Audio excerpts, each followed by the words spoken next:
الحمد لله نحمده ونستعينه ونستغفره ونؤمن به ونتوكل عليه ونعوذ بالله من شرور أنفسنا ومن سيئات أعمالنا من يهده الله فلا مضل له ومن يضلله فلا هادي له نشهد أن لا إله إلا الله وحده لا شريك له ونشهد أن سيدنا ومولانا محمدا عبده ورسوله صلی اللہ تعالی علی خیر خلقہ محمد وعلی آلہ واصحابہ اجمعین اما بعد فاعوذ باللہ من الشیطان الرجیم بسم اللہ الرحمن الرحیم ومن احسن قولا ممن دعا الى اللہ وعمل صالحا وقال اننی من المسلمین وقال اللہ تعالی فی موضع آخر قل هو اللہ احد اللہ الصمد لم يلد ولم يولد ولم يكن له كفوا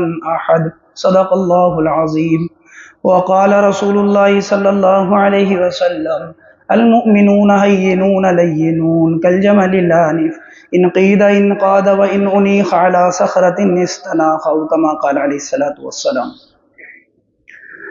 میرے بھائیوں، محترم بزرگوں اور دوستوں، اللہ تبارک و تعالی نے دنیا کے اندر جگہوں کو ان کے اعتبار سے فضیلت عطا فرمائی ہے۔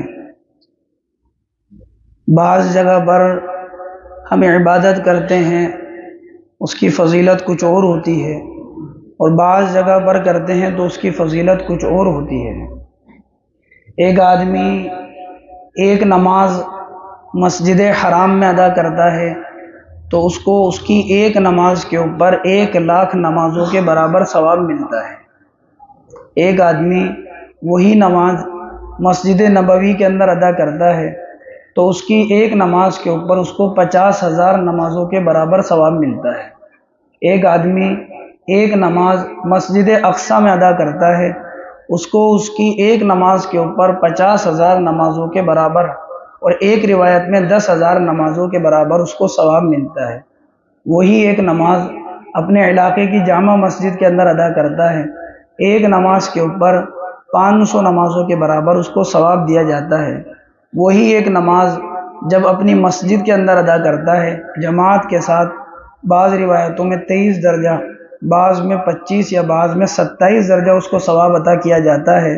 اور وہی نماز وہ اکیلا اپنے گھر پر ادا کرتا ہے تو ایک نماز کا ایک ہی ثواب اس کو دیا جاتا ہے۔ جگہوں کے اعتبار سے اللہ تبارک و تعالی نے مختلف فضیلتیں رکھی ہیں۔ اسی طرح اللہ تبارک و تعالی نے مہینوں کے اعتبار سے مختلف مہینوں کو اللہ تعالی نے بعض کو بعض کے اوپر فضیلت دی ہے۔ رمضان المبارک کے اندر آدمی عمل کرتا ہے، اس عمل کا بھاؤ کچھ اور ہوتا ہے، اور غیر رمضان کے اندر آدمی عمل کرتا ہے، اس کا بھاؤ کچھ اور ہوتا ہے۔ رمضان کے اندر آدمی عبادت کرتا ہے، نفل عبادت کا ثواب گویا کہ فرض کے برابر، اور فرض کا ثواب گویا کہ 70 درجہ بڑھا کر اس کو دیا جاتا ہے۔ اسی طرح اللہ تبارک و تعالی نے راتوں کے اعتبار سے مختلف راتوں کو اللہ تعالی نے فضیلتیں عطا فرمائی ہیں۔ حضرت امام شافعی رحمۃ اللہ علیہ فرماتے ہیں 5 راتوں کے اندر عبادت کرنا مستحب ہے، اور میں اس کو فرض نہیں کہتا۔ ان میں سے ایک شب قدر کی رات، ایک شب برات کی رات، ایک عید الفطر کی رات، ایک عید الاضحیٰ کی رات، ایک رجب کی پہلی رات۔ ان 5 راتوں میں عبادت کرنے کو فضیلت آپ نے بتائی ہے کہ ان راتوں میں عبادت کرنا مستحب ہے۔ تو راتوں کے اعتبار سے روزانہ کی ایک راتیں ہیں، اور ایک راتیں یہ ہیں کہ جن کے اندر آدمی عبادت کرتا ہے تو اس کا مقام اور اس کا مرتبہ الگ ہوتا ہے۔ اسی طرح میرے عزیز دوستوں، اللہ تبارک و تعالی نے مختلف کتابیں نازل فرمائی ہیں اور صحیفے نازل فرمائے ہیں۔ اللہ تبارک و تعالی نے 4 کتابیں نازل فرمائی: تورات، انجیل، زبور اور قرآن کریم۔ تورات حضرت موسیٰ علیہ السلام کو عطا کی گئی، انجیل حضرت عیسیٰ علیہ السلام کو عطا کی گئی، زبور حضرت داؤد علیہ السلام کو دی گئی، اور قرآن حکیم محمد الرسول اللہ صلی اللہ علیہ وسلم کو دیا گیا۔ جتنی کتابیں اللہ تبارک و تعالی نے نازل فرمائی ہیں، یا جتنے صحیفے اللہ تبارک و تعالی نے اتارے ہیں، ان سارے صحیفوں میں اور ان ساری کتابوں کے اندر سب سے زیادہ افضل وہ قرآن حکیم ہے اور قرآن کریم ہے۔ اللہ تعالیٰ نے دنیا کے اندر کم و بیش 1,24,000 انبیاء علیہ السلام مبعوث فرمائے۔ حضرت ابو ذر رضی اللہ عنہ نے پوچھا تھا اللہ کے نبی سے، اللہ کے نبی دنیا میں کتنے نبی تشریف لائے؟ تو آپ نے بتایا کہ 1,24,000 دنیا میں نبی آئے ہیں۔ ان 1,24,000 انبیاء علیہ السلام میں اللہ تبارک و تعالی نے سب سے زیادہ افضل، سب سے زیادہ اشرف، سب سے زیادہ اعلیٰ، سب سے زیادہ مرتبے والا اگر کسی کو بنایا تو وہ محمد الرسول اللہ صلی اللہ علیہ وسلم ہے۔ راتوں کے اعتبار سے بھی فضیلت ہوتی ہے، مہینوں کے اعتبار سے بھی فضیلت ہوتی ہے، جگہوں کے اعتبار سے بھی فضیلت ہوتی ہے، کتابوں کے اعتبار سے بھی فضیلت ہوتی ہے، اور انبیاء علیہ السلام کو بعض پر فضیلت دی گئی ہے۔ تلک الرسل فضلنا بعضهم على بعض منهم من کلم اللہ ورفع بعضهم درجات۔ بعض رسولوں کو اللہ تعالیٰ نے بعض پر فضیلت دی ہے۔ انہی راتوں میں ایک موقع میرے عزیز دوستو، یہ شب برات کا موقع ہے۔ اس رات کے بارے میں روایتوں کے اندر مختلف باتیں آتی ہیں۔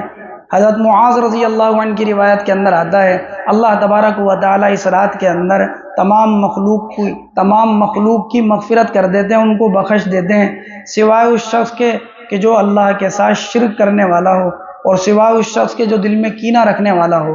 دوسری روایت ابو ثعلبہ رضی اللہ عنہ کی ہے، اس کے اندر بھی آتا ہے کہ اللہ تبارک و تعالی اس رات کے اندر لوگوں کی مغفرت فرماتے ہیں۔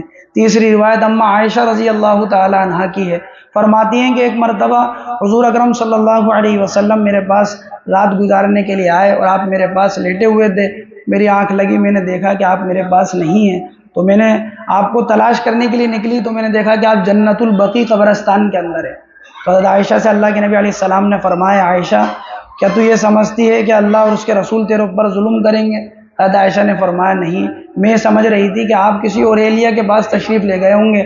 آپ نے فرمایا نہیں، آج جو ہے شعبان کی 15ویں شب ہے، اور اس رات میں اللہ تبارک و تعالی لوگوں کی مغفرت فرماتے ہیں قبیلہ بنو کلب کی بکریوں کے بالوں کی تعداد کے برابر۔ یہ عرب میں ایک قبیلہ تھا، قبیلہ بنو کلب۔ اس قبیلے کے اندر بہت زیادہ بکریاں پالی جایا کرتی تھیں۔ بکریوں کے اوپر جو بال ہوتے ہیں یا بھیڑ دمبے کے اوپر جو بال ہوتے ہیں وہ لاتعداد ہوتے ہیں، ان کو گنا نہیں جا سکتا، ان کو شمار نہیں کیا جا سکتا۔ اس لیے اللہ کے نبی علیہ السلام نے ایک تو اس قبیلے کا نام لیا، فلاں قبیلے کی بکریاں، اور ان کے بالوں کی تعداد یعنی بے شمار اللہ تعالیٰ اپنے بندوں کی اس رات کے اندر مغفرت فرماتے ہیں۔ مختلف روایتوں کے اعتبار سے پتہ لگتا ہے کہ چند لوگ ایسے ہیں کہ اللہ تبارک و تعالیٰ اتنی عمومی مغفرت اور اتنی عمومی رحمت کے باوجود بھی کچھ لوگ ایسے ہیں جو اس رات کے اندر اللہ کی رحمت سے محروم رہتے ہیں۔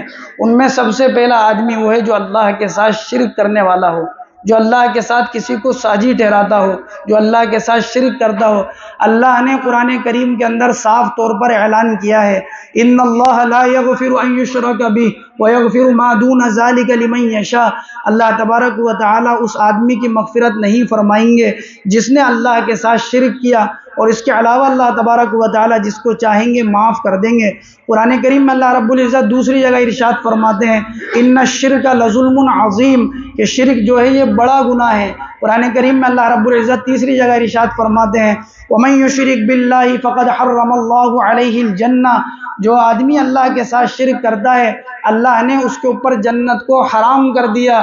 اللہ تبارک و تعالی قرآن کریم میں فرماتے ہیں، وَلَا يَدْخُلُونَ الْجَنَّةَ حَتَّى يَلِجَ الْجَمَلُ فِي سَمِّ الْخِيَاطِ، جیسے سوئی کے ناکے میں سے اونٹ نہیں نکل سکتا، ایسے وہ انسان جو اللہ کے ساتھ شرک کرتا ہو، اللہ کے علاوہ اپنا مالک اپنا خالق کسی اور کو سمجھتا ہو، یا اللہ کو بھی اپنا مالک سمجھتا ہو اللہ کے علاوہ بھی سمجھتا ہو، اللہ کو بھی مشکل کشا سمجھتا ہو اور اللہ کے علاوہ بھی لوگوں کو مشکل کشا سمجھتا ہو، اللہ سے بھی حاجت کے پورا ہونے کا یقین ہو اور اللہ کے غیر سے بھی حاجت کے پورے ہونے کا یقین ہو، اللہ سے بھی آرزو اور تمنائیں پورے ہونے کا یقین ہو اور اللہ کے غیر سے بھی مرادیں اور تمنائیں پورے ہونے کا یقین ہو، یہ بھی یقین ہو کہ اللہ اولاد دیتا ہے، اور یہ بھی یقین ہو کہ فلاں کے پاس جائیں گے تو اولاد مل جائے گی، یہ بھی یقین ہو کہ اللہ مال میں برکت دیتا ہے، فلاں کے پاس چلے جائیں گے تو مال میں برکت ہو جائے گی۔ یہ جتنے بھی یقین ہیں اس طرح کے جو اللہ کے ساتھ بھی ہیں، اللہ کے علاوہ کے ساتھ بھی ہیں، اللہ تبارک و تعالی ایسے لوگوں کے لیے فرماتے ہیں ان الشرک لظلم عظیم، کہ شرک بڑا گناہ ہے۔ ولا يدخلون الجنت حتى يلج الجمل في سم الخياط، اور جیسے سوئی کے ناکے میں سے اونٹ نہیں نکل سکتا، ایسے وہ انسان جس نے اللہ کے ساتھ شرک کیا ہو وہ جنت کے اندر داخل نہیں ہو سکتا۔ اللہ قرآن حکیم میں فرماتے ہیں ان الذين كفروا من اهل الكتاب والمشركين في نار جہنم خالدین فيها اولئک هم شر البریہ، جن لوگوں نے اللہ کے ساتھ شرک کیا، کفر کی حالت میں زندگی گزاری اور اسی حال کے اندر مر گئے، اللہ تبارک و تعالیٰ فرماتے ہیں ہم نے جتنی بھی مخلوق پیدا کی ہے ان ساری مخلوق کے اندر سب سے زیادہ برے ہیں۔ اس کے مقابل میں اللہ تبارک و تعالیٰ نے ایمان والوں کی فضیلت کو ذکر کیا، ایمان والے کے مقام کو ذکر کیا۔ قرآن جگہ جگہ ایمان والوں کی عظمت کو، قرآن جگہ جگہ ایمان والوں کی فضیلت کا ذکر کرتا ہے۔ کہیں اللہ رب العزت ارشاد فرماتے ہیں من عمل صالحا من ذکر او انثى وهو مؤمن فلنحيينه حیاتا طیبہ، جو ایمان والا مرد یا ایمان والی عورت جو ایمان کے مطابق زندگی گزارے، زندگی میں عمل صالح اس کے پاس موجود ہو، اللہ دنیا میں اس کو خوشگوار زندگی دیں گے اور آخرت میں اللہ تبارک و تعالیٰ بہترین بدلہ عطا فرمائیں گے۔ کہیں اللہ رب العزت ایمان والوں کے لیے فرماتے ہیں ان الذین آمنوا وعملوا الصالحات اولئک هم خیر البریہ، جو ایمان والے ہیں اور جن کے پاس اعمال صالحہ ہیں، اللہ نے جتنی مخلوق پیدا کی ہے ان ساری مخلوق میں سب سے زیادہ بہتر ہیں۔ اللہ جب یہ سب سے زیادہ بہتر ہیں تو ان کو بدلہ کیا ملے گا؟ اللہ قرآن میں کہتے ہیں جزاؤہم عند ربہم جنات عدن تجری من تحتہا الانہار، اللہ ان کو بدلہ دیں گے، بدلے میں جنت دیں گے، ایسی جنت دیں گے کہ جس کے نیچے سے نہریں جاری ہوں گی، خالدین فیہا ابدا، اور یہ ان جنتوں میں ہمیشہ رہیں گے۔ ایسا نہیں ہوگا آج ہیں کل نکال دیے جائیں، جوانی میں رہیں گے بڑھاپے میں نکال دیے جائیں، مہینے بھر رہیں گے اس کے بعد نکال دیے جائیں، عارضی طور پر رہیں گے پھر نکال دیے جائیں، ایسا نہیں ہوگا۔ اللہ قرآن میں کہتے ہیں خالدین فیہا ابدا، یہ جنت میں رہیں گے اور ایسا رہیں گے کہ ہمیشہ رہیں گے، جہاں دخول تو ہے خروج نہیں ہے، جہاں داخل کیا جاتا ہے نکالا نہیں جاتا ہے۔ اللہ رب العزت قرآن میں ارشاد فرماتے ہیں ان الذین آمنوا وعملوا الصالحات کانت لہم جنات الفردوس نزلا، جو ایمان والے ہیں اعمال صالحہ والے ہیں، جنت الفردوس اللہ تبارک و تعالی نے ان کا ٹھکانہ بنایا ہے۔ احادیث کو دیکھیں ہم، اللہ کے نبی علیہ الصلوۃ والسلام نے فرمایا جب ایمان والا سبحان اللہ 100 مرتبہ کہتا ہے اللہ تبارک و تعالی اس کو ایسا ثواب عطا فرماتے ہیں گویا کہ اولاد اسماعیل میں سے 100 غلام اس نے آزاد کر دیے ہوں۔ الحمدللہ 100 مرتبہ کہتا ہے اللہ تبارک و تعالی ایسا ثواب عطا کرتے ہیں گویا کہ 100 گھوڑے مع ساز و سامان اللہ کے راستے میں اس نے دے دیے ہوں۔ کہا الحمدللہ سبحان اللہ الحمدللہ اللہ اکبر 100 مرتبہ کہتا ہے گویا کہ 100 اونٹ جن کی گردنوں میں قربانی کا پٹا پڑا ہو، اور مکہ میں جہاں ایک نیکی کا 1,00,000 نیکی کے برابر ثواب دیا جاتا ہے وہاں ان اونٹوں کو ذبح کر دیا جائے، جتنا ثواب ان پر ملے گا اتنا ثواب اس کو اللہ اکبر کہنے پر ملے گا۔ اللہ کے نبی علیہ السلام نے فرمایا احب الکلام الی اللہ 4، اللہ کو 4 کلمے بڑے پسند ہیں، سبحان اللہ الحمدللہ لا الہ الا اللہ اللہ اکبر۔ اللہ کے نبی علیہ السلام نے فرمایا کہ جنت ایک چٹیل میں میدان ہے اور اس کے طرف سبحان اللہ ہے اور اس کے طرف الحمدللہ ہے۔ اللہ کے نبی علیہ السلام نے فرمایا جو سبحان اللہ و بحمدہ 100 مرتبہ پڑھتا ہے اللہ اس کے 1000 نیکیاں اس کے نامہ اعمال میں لکھتے ہیں، 1000 اس کے گناہ معاف کر دیے جاتے ہیں۔ جو سبحان اللہ العظیم و بحمدہ پڑھتا ہے جنت میں اس کے لیے درخت لگا دیا جاتا ہے۔ حدیث کے اندر آتا ہے جو سبحان اللہ 1 مرتبہ کہتا ہے نامہ اعمال کا ترازو آدھا ثواب سے بھر دیا جاتا ہے، الحمدللہ کہتا ہے تو پورا بھر دیا جاتا ہے، لا الہ الا اللہ کہتا ہے زمین سے لے کر آسمان تک اس کو ثواب دیا جاتا ہے۔ فرمائے ایمان والا اتنا قیمتی ہے، اگر اس کے کسی رات میں بخار ہو جاتا ہے اور یہ اس پر صبر کر لیتا ہے اللہ تبارک و تعالی اس کے صبر کی وجہ سے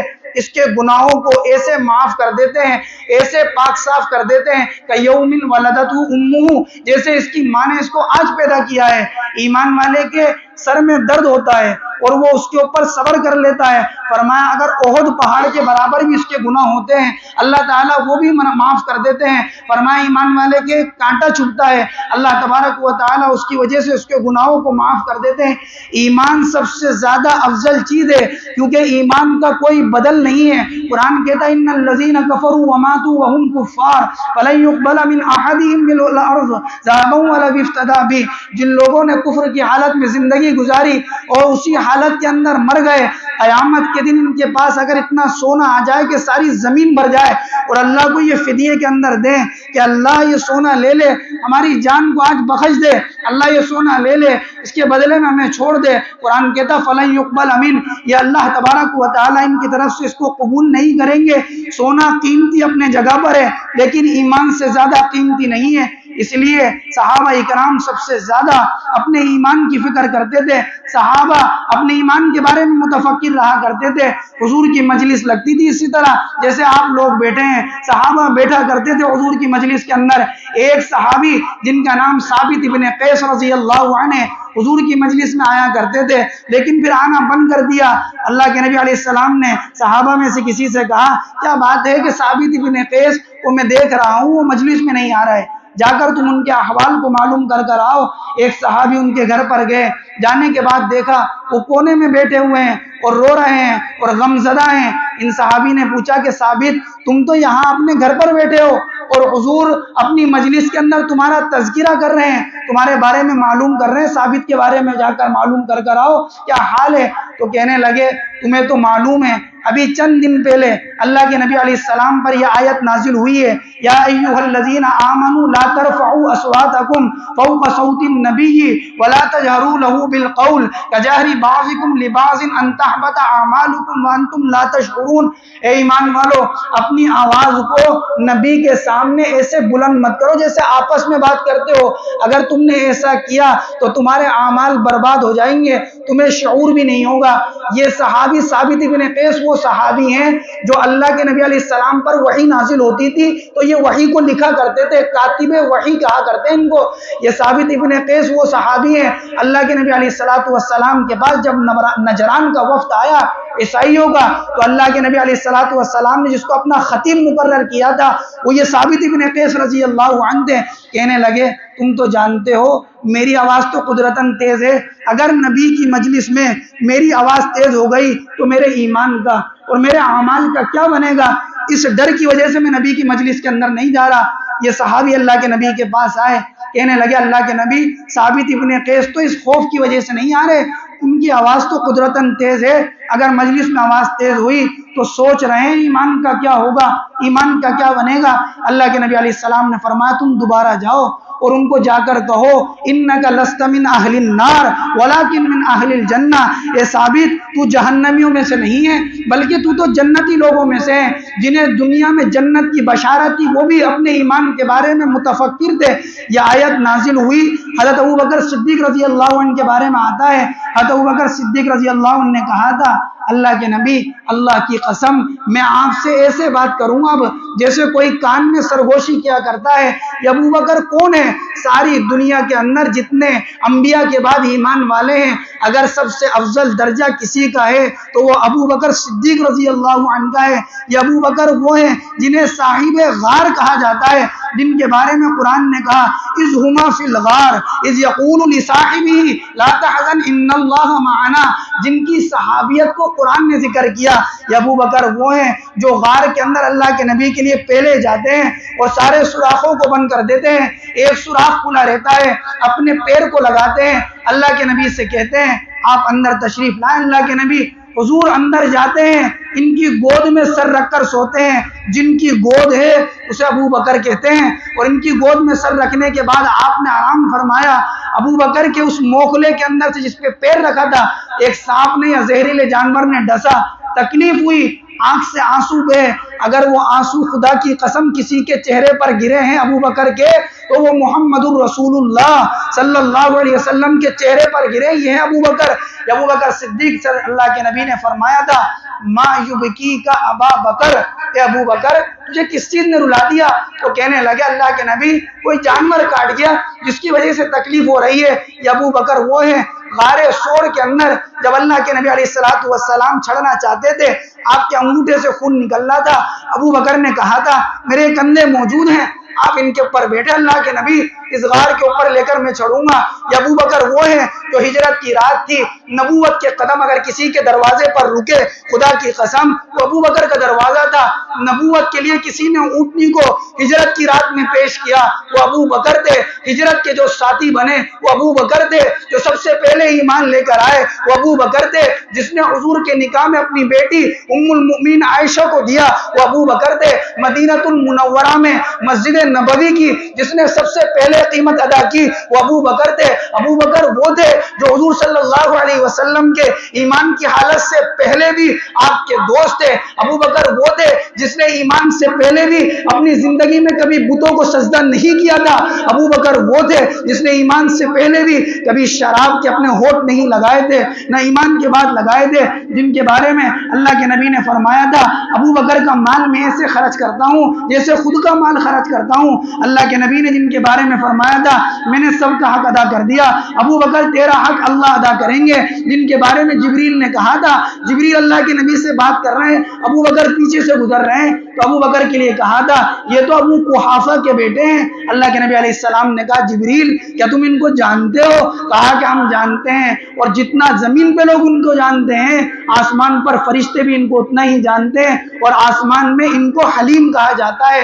یہ ابو بکر وہ تھے جن کے بارے میں حضرت علی نے کہا تھا یہ امیر الشاکرین ہے، یہ ساری فضیلت جن کے پاس ہے، اور میں بلکہ یوں کہوں یہ ابو بکر وہ تھے جو زندگی میں حضور کے ساتھ تھے، اور جب انتقال ہوا تو حضور کے ساتھ ہیں، اور جب قیامت میں اٹھیں گے تو حضور کے ساتھ اٹھیں گے۔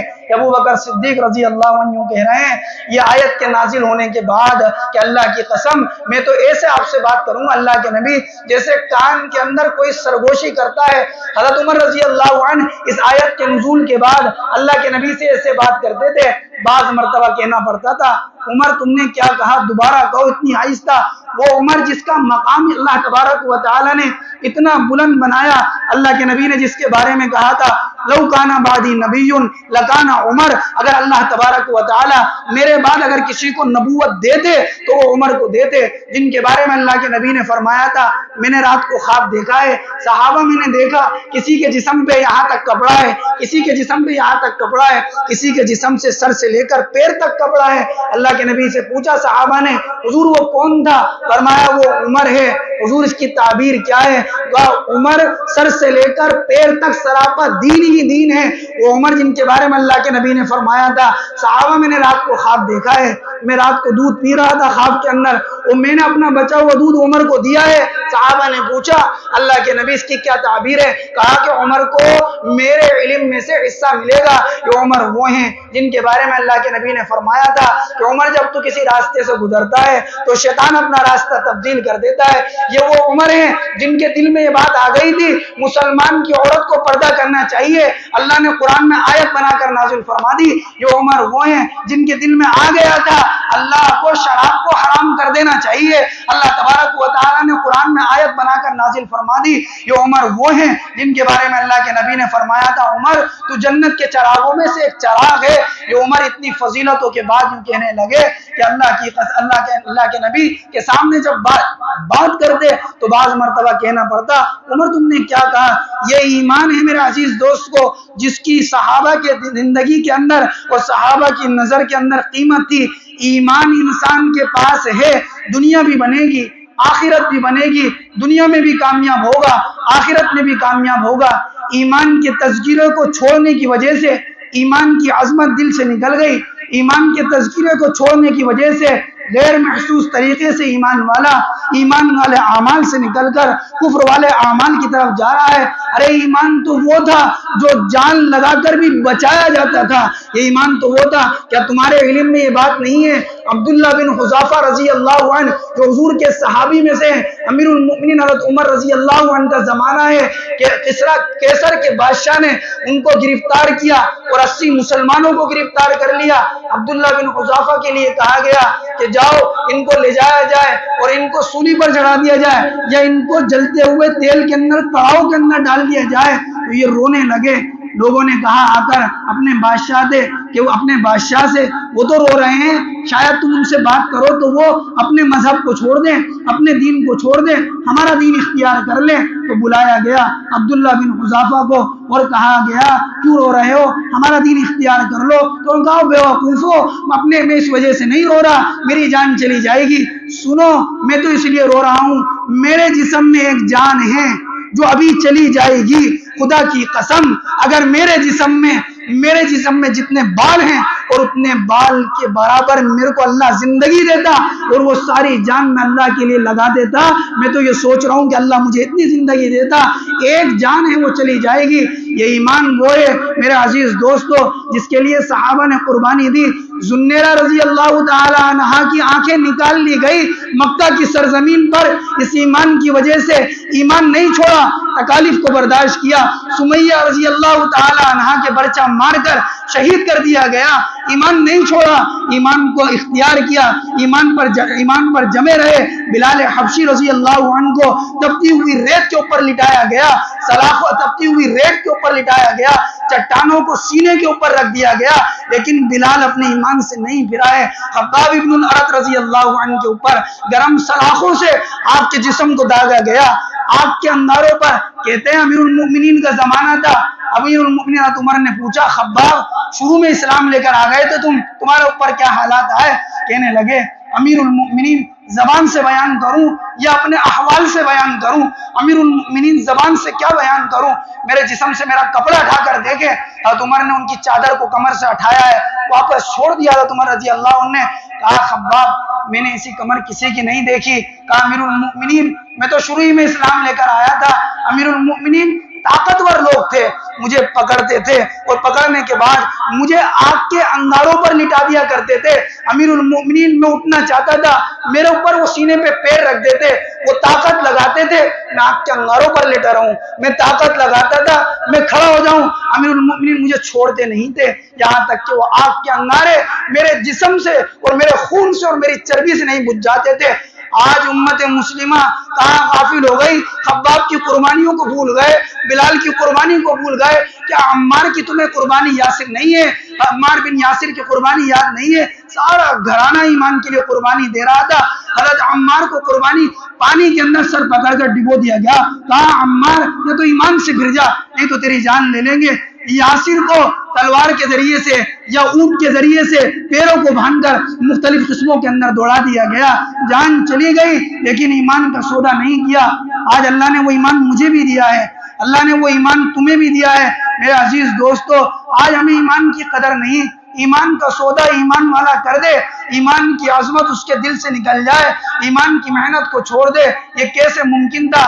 کیا وہ صحابہ کی جماعت جنہوں نے ایمان کے لیے قربانی دی، اپنے خون سے اس دین کو، اس ایمان کو ہم تک پہنچایا، کیا تمہارے ذہن سے یہ بات نکل گئی؟ احد کے میدان میں تمہارے اور میرے نبی کے دندان مبارک شہید کیے گئے، آپ کے دندان مبارک سے خون بہ رہا تھا، اسی امت کے لیے تو بہا تھا وہ خون۔ کیا آپ کے ذہن سے بات نکل گئی؟ کیوں آپ صحابہ کی سیرت کا مطالعہ نہیں کرتے؟ اخبار پڑھنے کا وقت ہے آپ کے پاس، موبائل دیکھنے کا وقت ہے آپ کے پاس، تاریخ کی کتابیں پڑھنے کا وقت ہے آپ کے پاس، اسکول کی کتابیں پڑھنے کا وقت ہے آپ کا، خدا کی قسم آپ نہیں پڑھتے تو قرآن کے پڑھنے کا وقت نہیں، قرآن کی تفسیر دیکھنے کا وقت نہیں، صحابہ کی سیرت دیکھنے کا وقت نہیں۔ دنیا کی پٹیلائی کے لیے پنچایت گھنٹوں چلتی ہے، دنیا کی پٹیلائی کے لیے میٹنگیں گھنٹوں چلتی ہیں، پٹیوں پہ بیٹھنے کا شوق ہے اور چائے کی ہوٹلوں پہ بیٹھنے کا شوق ہے، نہیں ہے جذبہ تو اتنا نہیں ہے کہ ہم تھوڑی دیر قرآن لے کر بیٹھتے۔ کیوں بھول گئے آپ صحابہ کی وہ زندگی کو، میرے اور آپ کے نبی محمد الرسول اللہ صلی اللہ علیہ وسلم کی زندگی کو، جو نبی اللہ کی نظر میں اتنے قابل عظمت ہے۔ سارے نبیوں کو اللہ تبارک و تعالیٰ نے احکامات پہنچائے، پیغامات پہنچائے، جبریل کے واسطے سے پہنچائے ہیں یا پردے کے پیچھے سے آواز کے ذریعے سے پہنچائے ہیں، لیکن تمہارا نبی وہ میرا نبی وہ ہے جنہیں آسمانوں کی سیر کرائی گئی ہے، مسجد حرام سے جنہیں بلایا گیا ہے، مسجد اقصی لایا گیا ہے، مسجد اقصی سے آسمانوں کی سیر کرائی گئی، پہلے آسمان پر لے کر گئے، دوسرے آسمان پر، تیسرے پہ، ساتوں آسمان پر لے کر گئے، عرش معلی کے پاس لے کر گئے، وہاں نماز ادا کروائی ہے، شریف الاقلام سدرۃ المنتہا لے کر گئے اور اللہ کی بارگاہ میں پیش کیے اور اللہ تبارک و تعالی نے حضور سے براہ راست اللہ نے بات کی ہے۔ آپ کو احکامات دیے. ارے وہ نبی جن کے لیے کہا گیا تھا حضور آپ طائف والوں کے لیے کہیں ان دونوں پہاڑوں کو ملا دیا جائے, اللہ کے نبی یہ پہاڑوں کے درمیان میں ختم ہو جائے. وہ نبی جن کے لیے کہا گیا تھا آپ کہیں تو صحیح کہ احد پہاڑ کتنا بڑا ہے, اس کے لیے کہا گیا تھا اس کو سونے کا بنا دیا جائے, آپ کے ساتھ چلے گا, آپ کے ساتھ پھرے گا. وہ نبی جسے براق کی سواری کرائی گئی, وہ سواری جو ایک قدم وہاں رکھتی جہاں پہلی نظر پڑتی ہے, دوسرا قدم وہاں رکھتی جہاں نظر پڑتی ہے, وہ سواری کے اوپر آپ کو سوار کیا گیا. وہ نبی جس کی عظمت اتنی ہے سارے نبی انتظار میں کھڑے, ہماری امامت کون کرے گا؟ جس کے ہاتھ کو جبریل نے پکڑ کر آگے بڑھا دیا وہ محمد الرسول اللہ صلی اللہ علیہ وسلم ہے. وہ نبی ہے جن کے لیے بستروں میں سلام آیا کرتا تھا, وہ نبی ہے جن کے لیے اللہ تبارک و تعالی تسلی کے لیے جبریل کو بھیج دیا کرتے تھے, وہ نبی جن کے بارے میں اللہ قرآن میں کہہ رہے ہیں لعلک باخع نفسک علی آثارہم ان لم یؤمنوا بہذا الحدیث اسفا. محمد صلی اللہ علیہ وسلم کہ آپ اپنی جان دے دیں گے اگر یہ لوگ ایمان لے کر نہیں آئے. وہ نبی جن کے لیے اللہ تبارک و تعالی نے ساری زمین کو مسجد بنا دیا, وہ نبی جن کے لیے اللہ تبارک و تعالی نے ساری زمین کو پاکی کا ذریعہ بنا دیا یعنی تیمم کا ذریعہ بنا دیا. وہ نبی جس کے لیے قربانی کو اس کی امت ہی کے لیے حلال کر دیا گیا, وہ نبی جس کے لیے مال غنیمت کو حلال کر دیا گیا, وہ نبی جس کو جامع کلمات عطا کیے گئے. کیا بھول گئے, کیا ذہن سے نکل گئی, کیا اوجل ہو گئی آپ کے ذہن سے بات؟ احد کے میدان میں میرے اور آپ کے نبی کے دندان مبارک اس ایمان کی وجہ سے, اس دین کی وجہ سے شہید کر دیے گئے. آپ کے یہاں کھول گھس گئی, آپ کے کھول گھس گئی یہاں سے.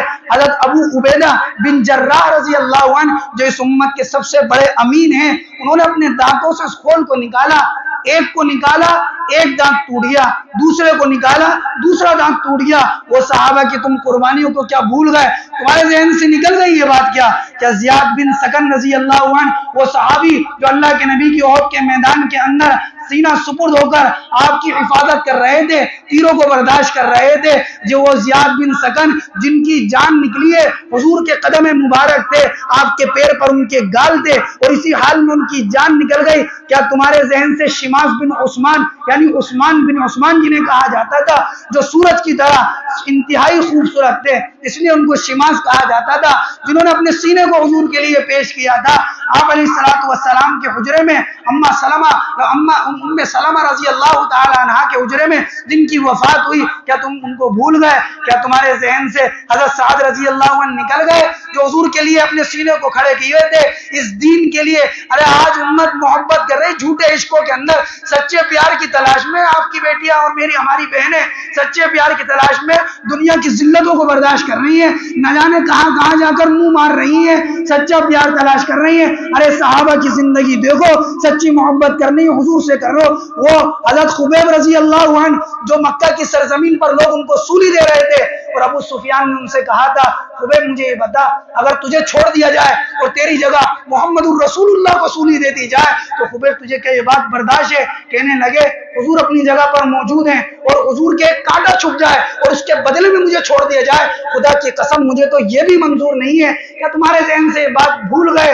اما عائشہ کے پاس ایک عورت آئی تھی حضور کی محبت کے اندر, کہنے لگی حضور کی قبر کی زیارت کرا دو. حضور کی قبر کے پاس بیٹھی روتے روتے جان دے دی. کیا عبداللہ ابن انیس کو بھول گئے کہ حضور جب دنیا سے گئے تھے تو روتے روتے, ارے کن عشقوں کے چکر میں پڑے ہیں ہم, ہماری ماں اور بہن بیٹیوں کو ہم کیوں نہیں سمجھاتے وہ ہم بے غیرتوں کی طرح زندگی گزار رہے ہیں.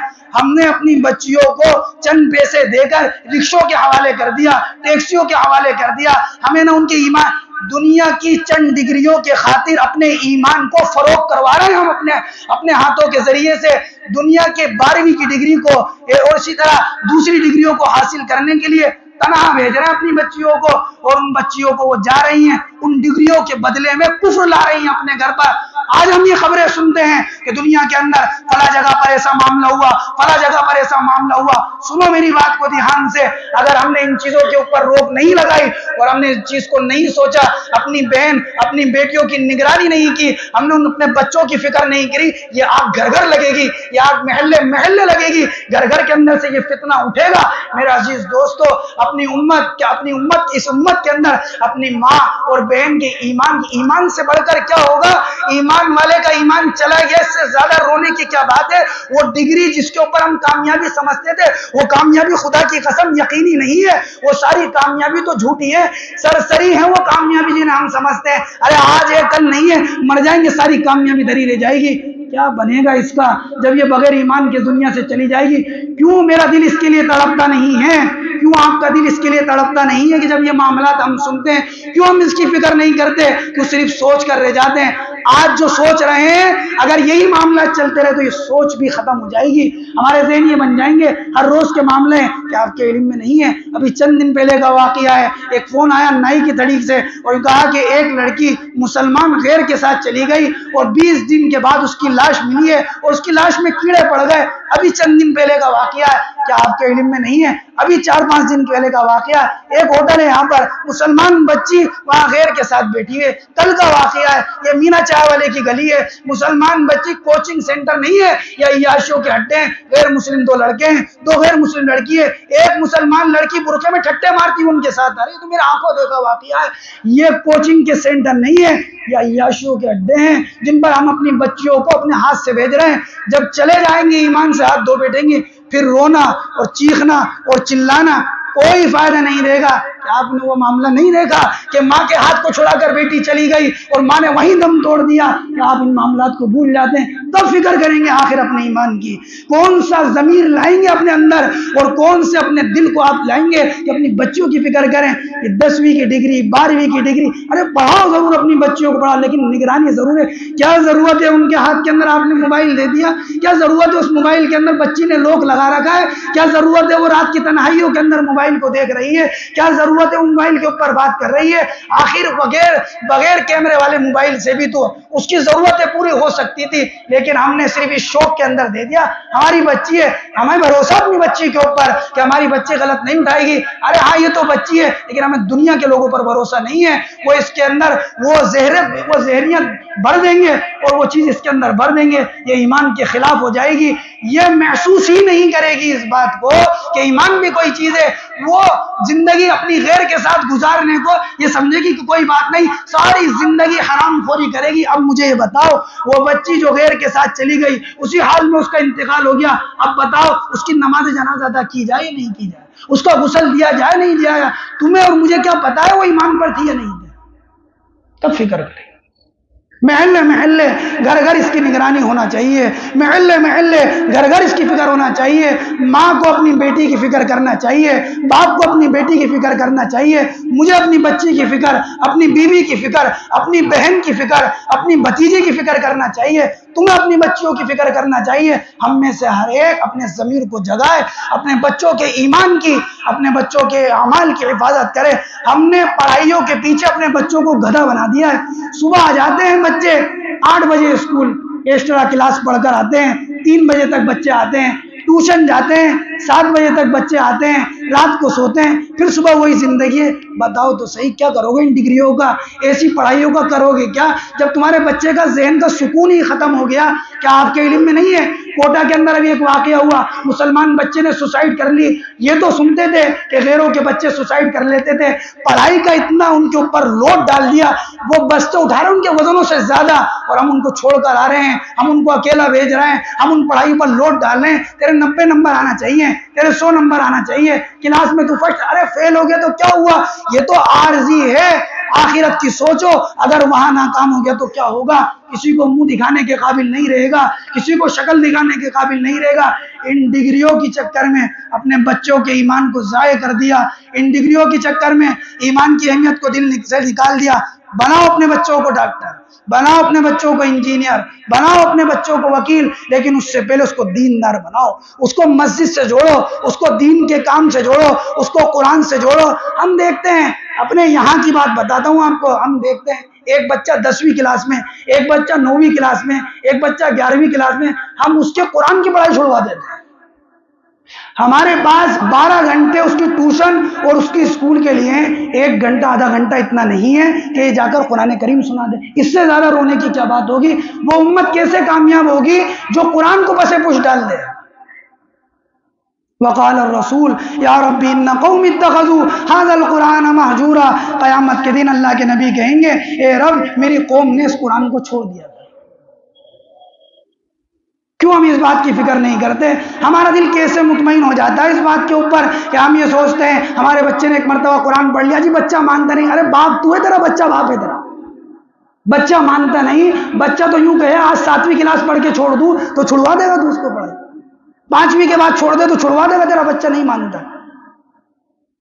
قرآن کے لیے ہم سمجھوتا کر لیتے ہیں، دین کی تعلیم کے لیے ہم سمجھوتا کر لیتے ہیں. اجی بچہ مانتا نہیں ہے، آتا نہیں، میں نے تو بہت کہا، تو بہت کہا کر اسکول جا. اور بچہ کہتے میں نہیں جاؤں گا، چھڑوا لیا کر پڑھے. 2ری کلاس پڑھوا کے چھڑوا لے. تیرا بچہ جب ہندی سیکھ جائے تو چھڑوا لے، جیسے قرآن کو سکھوا کر قرآن کو پڑھوا کر چھڑوا لی. رونے کا مقام ہے، خون کے آنسو رونا چاہیے. اگر ہماری یہ زندگی رہی، ہم اپنے بچوں کو قرآن کریم کی تعلیم سے اگر بے بہرا رکھیں گے اور قرآن کریم کی تعلیم نہیں دیں گے تو نہیں سمجھیں گے قرآن کی عظمت کو اور نہیں سمجھیں گے قرآن کے احترام کو. پھر دل کے اندر وہاں جا کر یہ کفر کی گندگیاں لے کر آئیں گے، انہی بولوں کو بولیں گے اور وہی ان کے سینوں میں بسے. ان کے ذمہ دار آپ ہیں. قیامت کے دن ایک اعلان ہوگا، لوگ کہیں گے ربنا انا اطعنا سادتنا وکبراءنا فاضلونا السبیلا. اے ہمارے رب، ہمیں ہمارے بڑوں نے نگرانی نہیں کی، ہمیں آزاد چھوڑ دیا، اللہ ان کی وجہ سے ہم گمراہ ہو گئے. ربنا آتہم ضعفین من العذاب والعنہم لعنا کبیرا. اللہ ہمیں تو عذاب دے لیکن ہمارے ماں باپ کو ڈبل عذاب دے. فکر، اپنے بچوں کے ایمان کی فکر، ان کے اعمال کی فکر، ان کی نگرانی. اپنے بچوں کی زندگیاں تباہ اور برباد کر رہے ہیں. جب ہم اپنے بچوں کو اللہ کے دین سے جوڑیں گے، اللہ کے دین کی محنت سے جوڑیں گے تو میرے عزیز دوستو یہ بچے اللہ کے دین کو سیکھیں گے، عظمت ان کے دل میں آئے گی، خوف خدا ان کے دل میں آئے گا. ہم خود نمازی بنیں، اپنے بچوں کو اپنے ساتھ نماز کے لیے لائیں، اپنے گھر کے اندر نماز کے لیے گئیں. پھر ان کے دل میں اللہ کا خوف آئے گا، اللہ کا ڈر ان کے زندگی کے اندر آئے گا. جب ایمان بنتا ہے، اللہ کا خوف ایسا دل میں آتا ہے. عمر ابن عبدالعزیز رحمہ اللہ کا دور دیکھیں. عمر ابن عبدالعزیز وہ ہیں جن کے بارے میں علماء نے لکھا ہے کہ انسان کو چاہیے کہ وہ عمر ابن عبدالعزیز کی زندگی کا مطالعہ کرے. اس کے ذریعے سے انسان کی زندگی میں زہد پیدا ہوتا ہے. ایسی زندگی گزار کر گئے ہیں، روایتوں میں کتابوں میں آتا ہے. ان کی بیوی فاطمہ جو بادشاہ کی بیٹی ہے، بادشاہ کی بہن ہے، وہ آئی ہے ان کے پاس، کہنے لگی کہ جی مجھے آپ سے کچھ بات کرنی ہے. کہنے لگے میں بیت المال کا حساب اور کتاب کر رہا ہوں، حساب و کتاب سے فارغ ہوا تو تم سے بات کروں گا.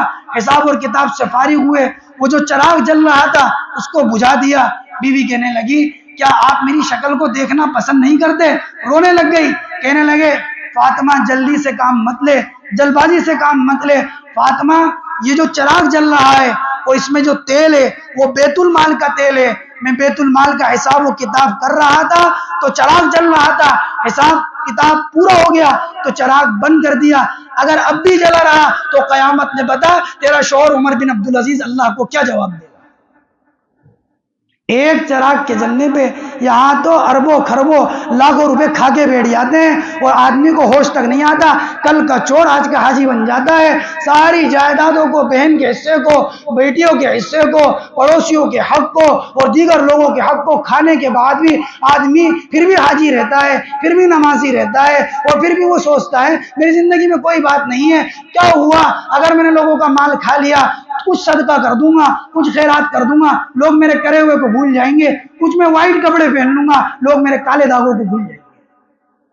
آگے ایک چراغ ہی تو جل رہا ہے کہ چراغ کے اندر جو تیل جل رہا ہے بیت المال کا تیل جل رہا ہے. بتا تیرا شوہر اللہ کو کیا جواب دے گا. وہ عمر ابن عبدالعزیز کی بیوی کہنے لگی جی عید کا تہوار آ رہا ہے، بچوں کے لیے کپڑے نہیں ہیں، آپ کپڑوں کا انتظام کر دیتے. کہنے لگے کہ فاطمہ تو جانتی ہے حرام میں بچوں کو کھلاتا نہیں ہوں اور حلال میں میرے پاس گنجائش نہیں ہے. ہم تو سوچ ہی نہیں رہے میرے بچے کے دل کے اندر، میرے بچے کے منہ کے اندر کون سا لقمہ جا رہا ہے. ہمارے ذہن سے تو نکل گئی یہ بات کہ ہمارے بچوں کی ہم پرورش کن پیسوں سے کر رہے ہیں. جیسا مال اپنے بچوں کو کھلائیں گے ویسے اعمال ان کی زندگیوں سے نکلیں گے.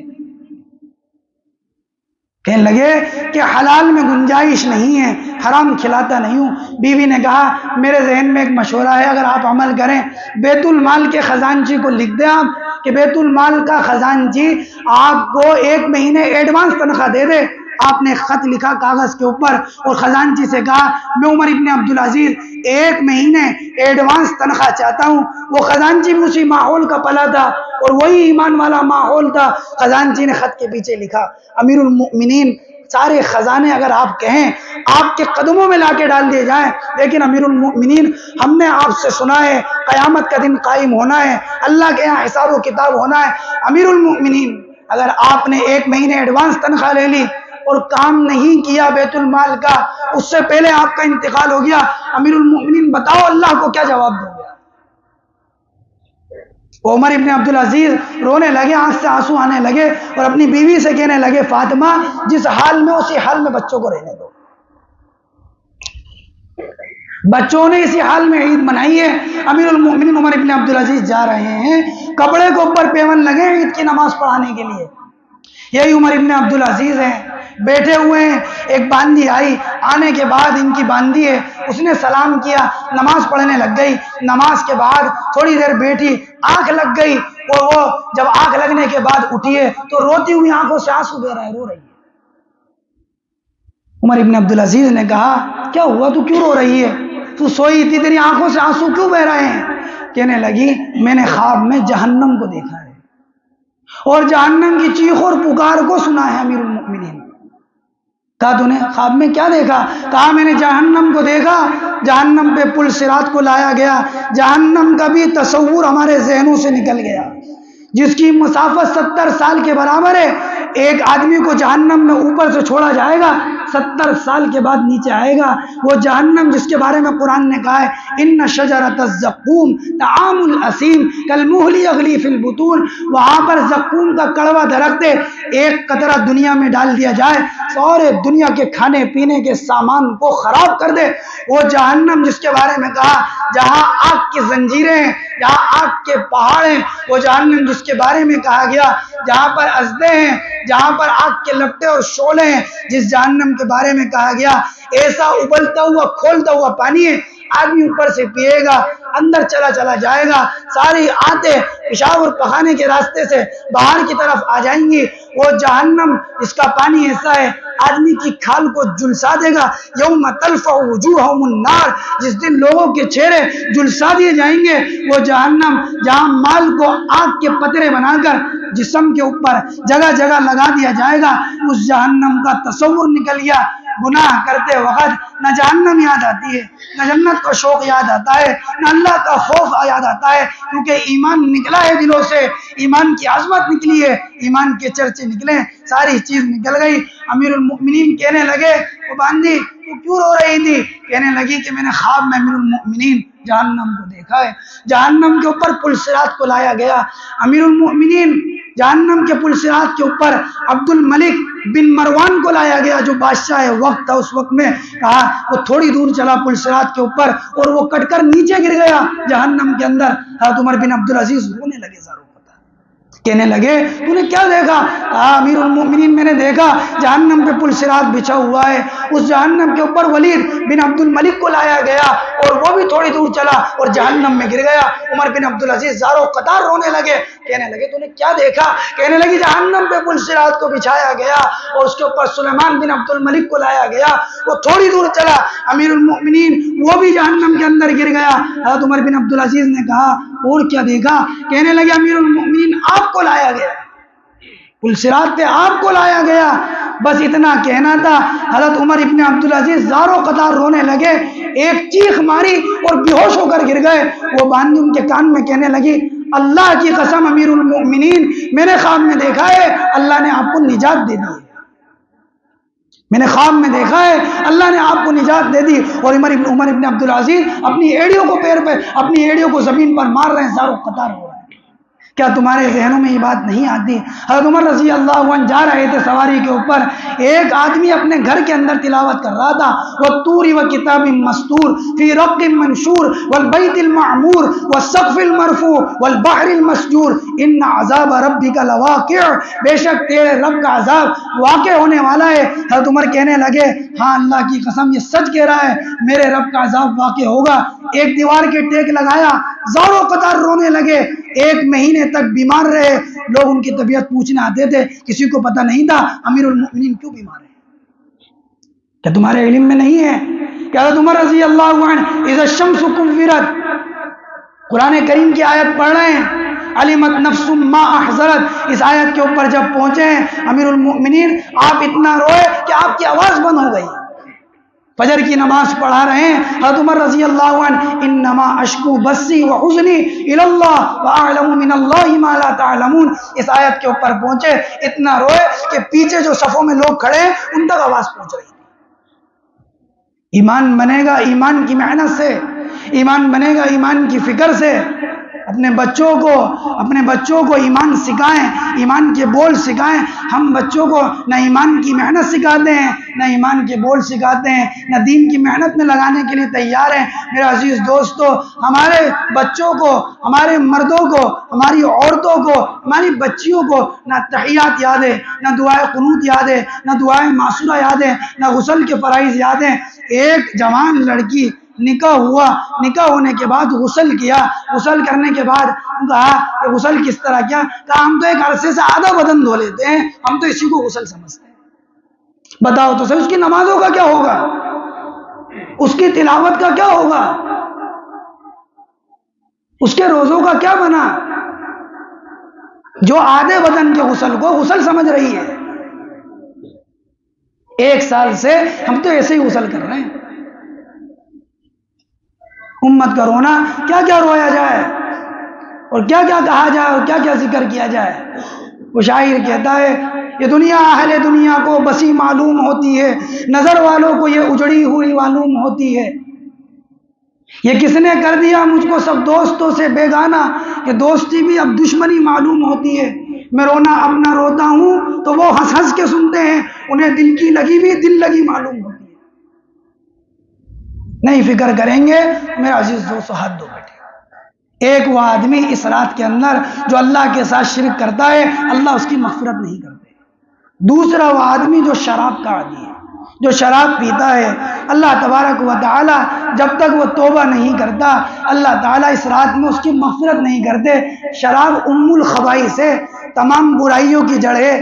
شراب وہ برائی ہے جس کے بارے کے اندر حدیث کے اندر آتا ہے، شراب بیچنے والا، شراب پینے والا، شراب پلانے والا، شراب کا پتہ بتانے والا، شراب پیش کرنے والا، ان سب پر اللہ کی لعنت ہے۔ شراب وہ ہے جو زندگی کے اندر خاندانوں میں جدائی کا ذریعہ بنتی ہے، شراب وہ ہے جو طلاق کا ذریعہ بنتی ہے۔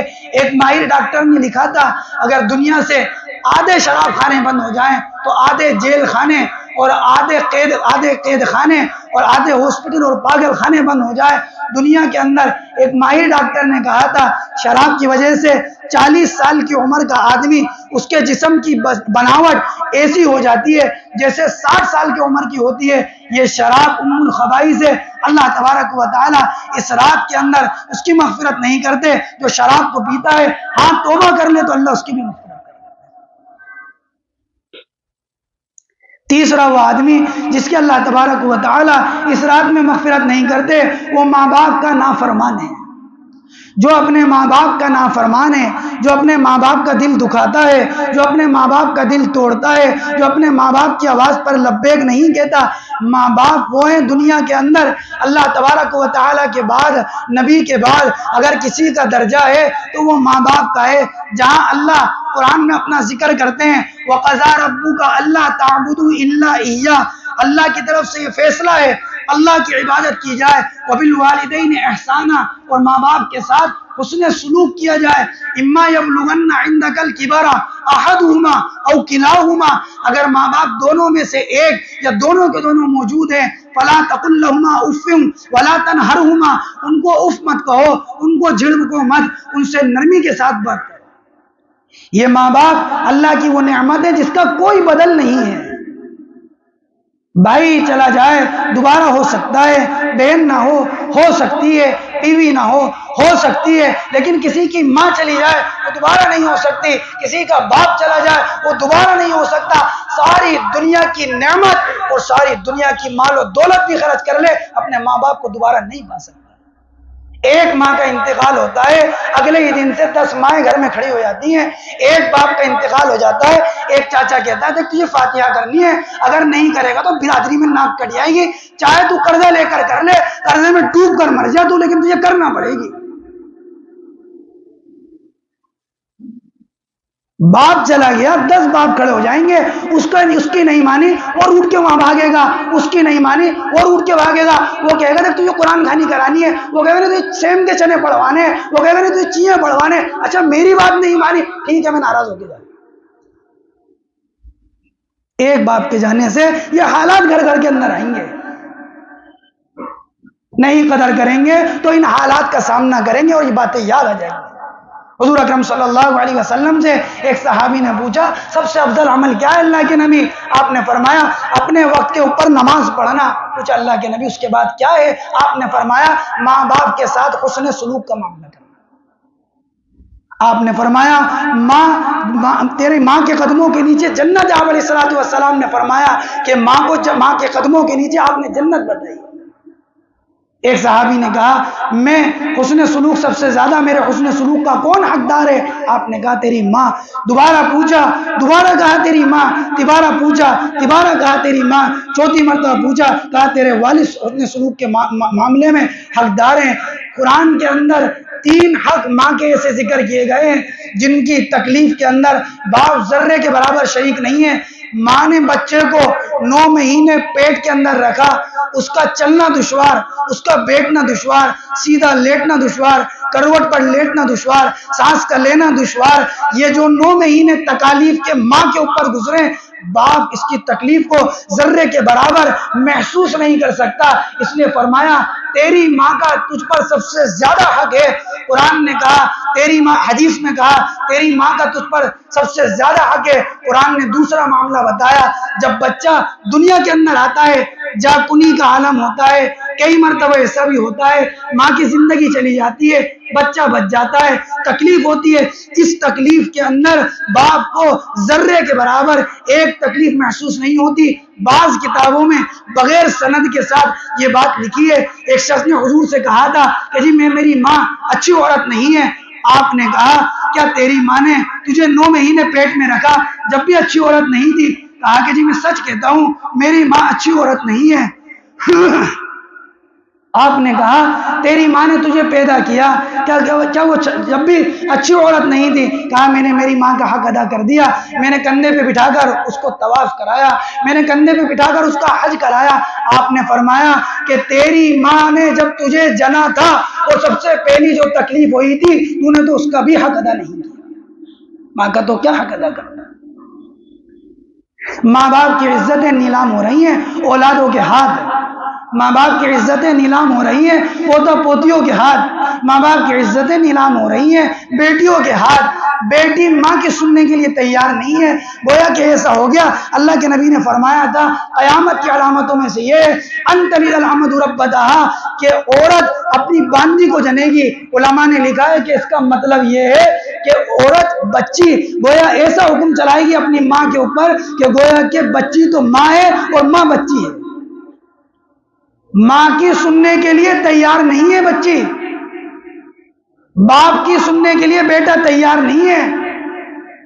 ایک شخص اپنے والد کو لے کر، ایک باپ اپنے بچے کو میرے پاس مدرسے میں لے کر آیا، میں نے اس سے کہا اس کو قرآن پڑھاؤ، بھی قرآن ایک مرتبہ ہوا ہے۔ وہ بچہ اپنے باپ کے سامنے کہہ رہا ہے میں نہیں پڑھوں گا، میرے سے نہیں پڑھنا۔ اور وہ باپ کی اتنی ہمت، اس بستی کی بات ہے، اس باپ کی اتنی ہمت نہیں، وہ بچے سے ایک مار کے یہ کہتے کہ تجھے پڑھنا ہے۔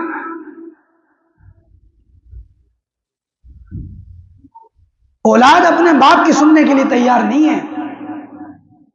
خون کے آنسو رو رہے ہیں رات کی تنہائیوں میں، ماں باپ خون کیا۔ کل ایک عورت سے ملاقات ہوئی، اس نے فون کر کے بلایا، کہا دونوں بچے آپس میں اتنا لڑتے ہیں، رو رہی ہے زاروں قطار۔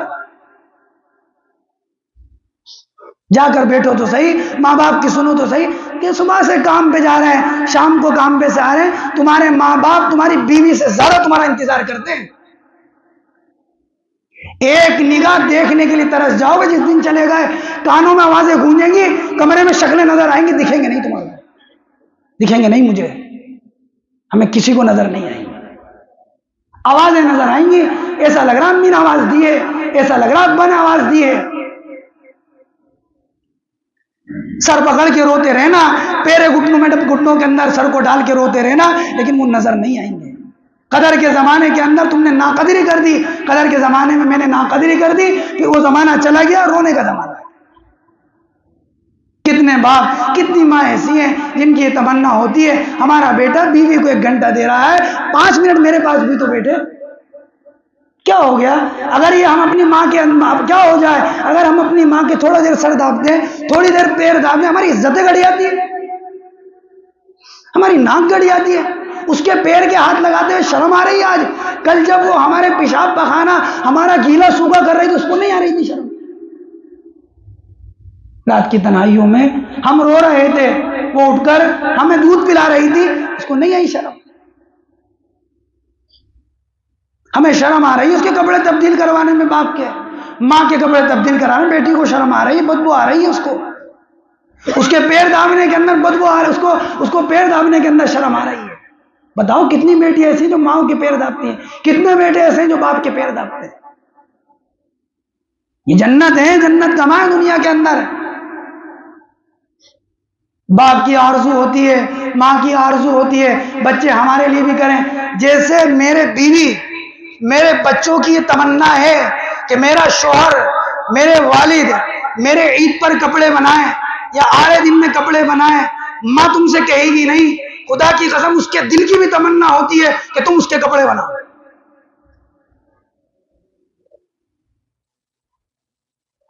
اپنے بچوں کو پسند کے کپڑے پہناتے ہو، اپنی ماں کے لیے بازار سے لا کر دکھا دیتے ہو. بیوی کو ساتھ لے کر جاتے ہو اور ماں کو گھر بیٹھے دلا دیتے ہو. اولاد کو چپل پہنانے ساتھ لے کر جاتے ہو اور ماں کی پوچھتے ہو نام کیا ہے، نام یہیں لا دوں گا تمہارے. بتاؤ تو صحیح، کیا میرے ماں باپ نے میرے ساتھ بھی ایسا ہی کیا تھا؟ کیا آپ کے ماں باپ نے آپ کے ساتھ بھی ایسا ہی کیا تھا؟ ہم قدر کریں ماں باپ کی، جتنی قدر کریں گے دنیا بھی بنے گی، اللہ تبارک و تعالی آخرت بھی بنائیں گے. اللہ کے نبی نے ایک صحابی کو قرآن پڑھتے ہوئے سنا جنت کے اندر، کہا کہ یہ مقام کیسے ملا؟ ماں کی خدمت کی وجہ سے یہ مقام ملا.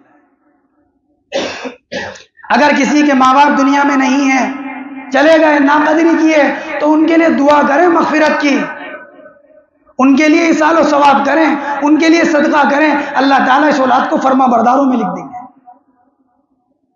تیسرا وہ شخص ہے اس رات کے اندر اللہ تبارک و تعالی جس کی مغفرت نہیں کرتے، وہ ماں باپ کا نافرمان ہے. ہم نیت کر لیں آج سے انشاءاللہ میرے بول سے میرے عمل سے میری ماں کا دل نہیں دکھے گا. میں نہیں سوؤں گا اس وقت تک اگر میرے بول سے میری ماں کا دل دکھ گیا، جب تک کہ میں پیر پکڑ کے اس کی معافی نہیں مانگوں. اللہ بلندیوں کی چوٹی پر پہنچا دے گا، عزت کی چوٹیوں پر پہنچا دے گا، دنیا اور آخرت بنا دے گا. باپ سے کوئی ہمارے سے کوئی باپ کی شان میں گستاخی ہو گئی، اس وقت تک نہیں سوئیں جب تک منع نہیں لیں. اگر اس حال میں مر گئے تو کیا بنے گا ہمارے؟ ماں باپ کی اطاعت کریں. چوتھا وہ آدمی جس کے اللہ تبارک و تعالیٰ اس رات میں مغفرت نہیں کرتے، وہ غیبت کرنے والا ہے، جو لوگوں کی غیبت کرتا رہتا ہے. اس کی سنی اس سے کہہ دی، اس کی سنی اس سے کہہ دی، غیبتوں کے اندر ہی ساری زندگی اس کی لگ رہی ہے. اللہ کے نبی نے فرمایا الغیبت اشد من الزنا، کہ غیبت تو زنا سے زیادہ برا ہے. کہ جب آدمی سے زنا سرزد ہو جائے نعوذ باللہ، وہ توبہ کر اللہ سے، اللہ معاف کر دیں، لیکن غیبت کرنے والا جب تک جس کی غیبت کی ہے اس سے معافی نہیں مانگے گا، اللہ بھی معاف نہیں فرمائیں گے. غیبت کرنے والوں کو 2 چہرے والا کہا گیا. اس کے منہ پر اس کی بات کرتا ہے، اس کے منہ پر اس کی بات کرتا ہے. ارے مسلمان تو مسلمان کا ایسا ہمدرد، ایک سری ایک گھر سے چلی 7 گھروں پر پہنچ گئی، زندہ جان دے دی اللہ کے راستے میں. اپنے بھائی سسک رہا ہے، اس سے پہلے پانی پینا برداشت نہیں کیا. آج کا مسلمان اس چکر کے اندر ہے، یہ کھڑا ہے تو اس کو گرا کیسے دوں؟ عزت کی چوٹیوں پہ تو ذلت پہ کیسے لے کر آؤں؟ میرے پیروں میں کیسے گر جائے؟ ایسا مسل دوں گا، مچلتا ہوا آئے گا میرے پاس، ہلنے نہیں دوں گا. کر کے تو بتا دے، میرے سامنے آواز اٹھا کے تو بتا دے. کس کو دبا رہا ہے اللہ کے بندے؟